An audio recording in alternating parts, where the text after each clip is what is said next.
Et voilà, bonjour, bonsoir, c'est Flo de BeautyAndBrainsGirls.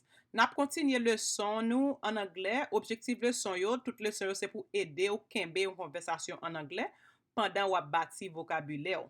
OK, avant de commencer leçon, mais quelques mots nous pour aller nous penser que ou gen difficulté avec mot sa yo, n'a bonne définition yo en anglais avant et puis après ça, n'a li question yo et puis nous pourrons parler anglais ensemble.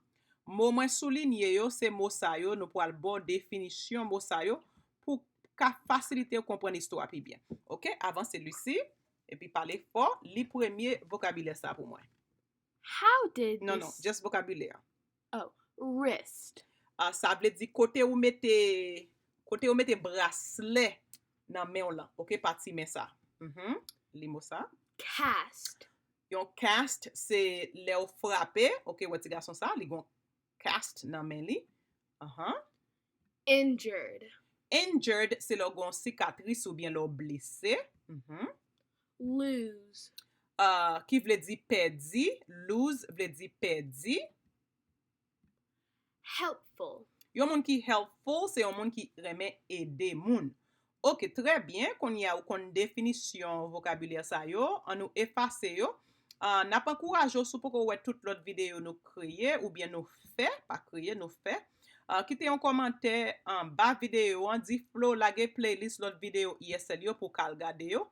Et c'est pas ISL seulement nous fait, nous faisons pile vidéo sur marché d'échange américain, qui j'ont ka trade, qui j'ont ka fixe crédit ou qui j'ont ka acheter kay. So nous encourager au section 8 unemployment, nous encourager au explorer channel là. OK, so kon y a Lucie ou mettre commencer li premier question yo, on nous utiliser yon brosse pour nous montrer, mais première question Lucie pour aller doucement et puis fort. OK loulou? Doucement et puis fort, OK? Okay, mommy. How did this child... Parlez puis fort. How did this child break their hand/wrist/arm? Ki janti moun sa fraktire meni ou bien ponyet li? Ou bien ponyet li. I think this child broke their hand, wrist, or arm by falling off their bike. Mwen panse ti moun sa fraktire men ou bien ponyet li paske yo te tombe sou bisiklet yo. What happened when they went to the hospital? Ke sak pase le yo rive l'hopital lan? I think the doctors gave him or her a cast. Mwen panse dokte a bay yo yon cast. Dokte fi ou bien dokte gason bay yo yon cast. What? Sorry. It's okay. What did the doctor say to them? Ke sa dokte a te di yo? I think the doctor said that they broke their hand, wrist, or arm. Mwen panse dokte a di yo fraktire men yo ou bien ponyet yo. How are they feeling about being in a cast? What can't they do now? Ki jan yo santi yo le faker yo nan cast? Ki sa yo pa ka fe konye a? I think they are feeling sad. Now they cannot climb on the monkey bars or Mwen panse yo tris konye a yo pap ka jwe nan monkey bars. Monkey bars lan se yon ba ki long. Son se de bars ki long le wale nan park ou kon gen yo ou ka vole sou monkey bars lan. Or they can't move their hand. Yo pap ka manipule men yo. Yo pap ka move men yo. An nou li question sa? Who is the most helpful to them while they are injured? Ki a sou panse ki ede yo, helpful? Ki a sou panse ki ede yo pandan yo te gen cicatrice sa ou bien pandan yo te blesse ya? I think his or her parents are helpful. Mwen panse parent ti garçon sa ou bien ti fi sa te ede yo. How did this man lose his wheel?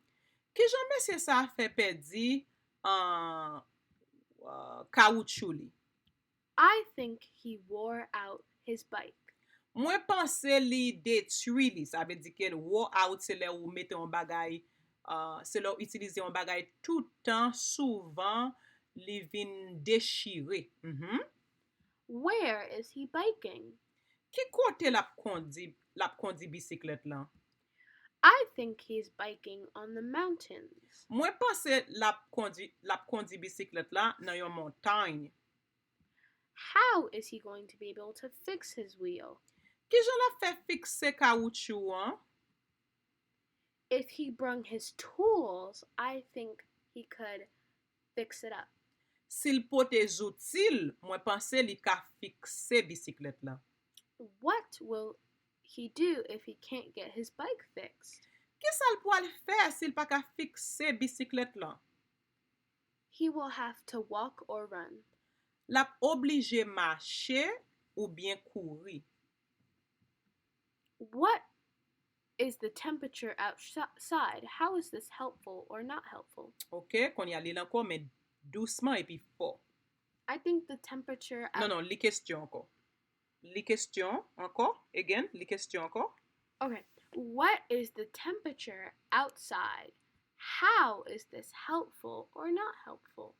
Ki jan temperati an te yede yo a? E ki jan sa edel ou bien ki jan sa pa edel? I think the temperature outside this picture is warm. Mwen pense temperati an chaud. This is helpful because it'll show you what type of clothes you have to wear. I think, okay. If you were in this picture. No, so what they are saying is that how is the fact that the temperature is hot? How is the fact that how is the temperature helpful or not helpful? Because he has to fix a bike while it's really hot. How is that helpful or not helpful? Well, then it's not helpful because he will sweat a lot while he's doing all that movement and get hot easily. So, Lucie dit, temperati an pap ede li paske pendant la fixe bisiklet lan, how is he gonna feel? Come closer, parle pi fort. He is going to feel hot. Lap senti li chaud, ok? Très bien, Lucie. Si ou ta remen wè lot video nou fè sou chanel sa, pa bliye kite yon komentè di Flo lage list lot video pou nou. Nou kategorize video yo. Koto ka jwen video nou fè sou ESL. Nou ban pil informasyon tou sou stocks. San apre le marché d'échange amérikien. Ki diferent strateji ou ka utilize pou trade tan kou capital gains, dividends. Nou pale de Roth IRA, Roth IRA, 401k. Ki jon ka acheton kay aux Etats-Unis ki proses lan, ki sa bank lan kon bezon nan men ou. Ki jon ka fikse kredi ou. Ki jon ka diversifiye portfolio ou. Nou pale de 3 kredi biro yo ki se Equifax, Experian, TransUnion. Nou toujou nan house lan nan Senat pou nou ka djou ki lwa legislasyon ka pase, ki gen rapor avèk l'ajan nan pochou, ki donk nou ankouraje ou explore chanel la lor gen yon chans pou ka wè video nou fè sou diferent tip de loan, takou conventional loan, FHA, pou ka wè ki eski pi bon pou ou, nou pale de Section 8, nou ban pi d'informasyon sou imigrasyon, unemployment, SNAP, tax, Social Security, SSI, SSDI. Chanel sa se bibliotek kominote, se chanel pa ou. Pa bliye abone sou nouvo, ki te yon komentè di Flo mwen nouvo, epi explore lot video tou. Pa bliye bay video sa yon pousan lè, nou afiche yon video preske chak jou, pa preske, nou afiche yon video chak jou a 7h15 di matin, ki donk vizite chanel la souvan pou ka wè lot video nou fè. Ankon sou nouvo di nan ki stet wap koute nou, e sou fèk abone, fè nou konen tou. Sou son moun lakay la, ou ka kite yon komentè di nou ou se krem di la krem. Merci, rete branché, nou gen pou nou wè ankon nan yon lot video.